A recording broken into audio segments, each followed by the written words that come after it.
नागपूरच्या खंडपीठाने जो आदेश दिला आणि एकूणच या सगळ्या निवडणुकीचा गौडबंगाल आणि खेळखंडोबा झाल्याचं सगळं पुढे येतो आहे. काय हा पोरखेळ आहे? राज्य सरकार आणि निवडणूक आयोग याला दोनही जबाबदार आहेत.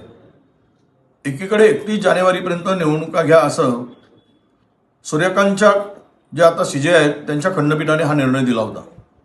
पण घाईघाईमध्ये चुकीचं इंटरप्रिटेशन करून सूर्यकांतजी यांच्या निर्णयाचं चुकीचं इंटरप्रिटेशन केलं गेलं. हे काय निवडणूक आयोगाला माहीत नाही, पण सत्ताधाऱ्यांचा प्रचंड दबाव होता आणि आम्ही 27% आरक्षण ओबीसीला दिलं हे त्यांना लोकांच्या मनात ठासून उतरवायचं होतं. अरे हा पोरखेळपणा कशाला करताय तुम्ही? हे सरकार कुठल्या दिशेनं काम करताय?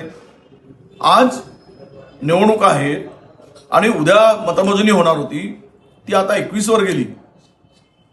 म्हणजे ही संपूर्ण प्रक्रियामध्ये याला जबाबदार निवडणूक आयोग आहे आणि राज्य सरकार सुद्धा आहे.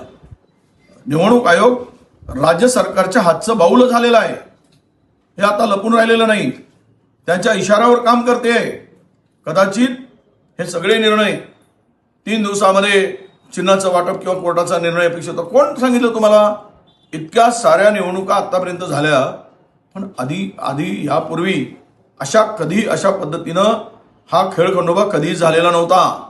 हा पहिल्यांदाच झाला आहे फडणवीस सरकारच्या काळात. याला हे सरकार जबाबदार आहे.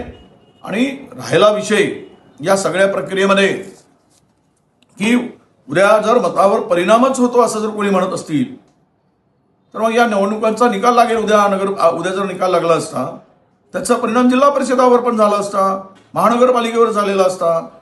परंतु मतमोजणीमध्ये अडथळा जो आज आलेला आहे, हा सगळा प्रकार मला वाटतं की इतकी लांबणीवर नेणं म्हणजे यांच्या मागे या सरकारचा मतचोरीचा तर डाव नाही ना, की ईव्हीएम मध्ये पुन्हा काहीतरी गडबड करून यांच्या विरोधात जनमानसाचा कौल जातोय. पैसे वाटताना यांचे लोक पकडले जात आहेत. प्रचंड पैशाचा वापर केला जातोय. सत्तेचा दबाव आणून लोकांना धमकवले जात आहे.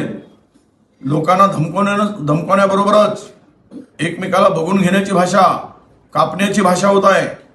आणि हे सगळं झाल्यानं बघता सरकारच्या पायाखालची वाळू सरकलेली आहे. निकाल अपेक्षित सरकारच्या बाजूने येत नाही. म्हणून हा चोरीचा डाव, मतचोरीचा डाव यामागे असू शकतो. आता हे जर करून निवडणूक निकाल फिरवायचं जर यांनी प्रयत्न केला तर मात्र लोकशाहीचा गळा घोटण्याचं पाप हे महायुतीचं सरकार करत आहे. हा स्पष्ट संदेश जाईल.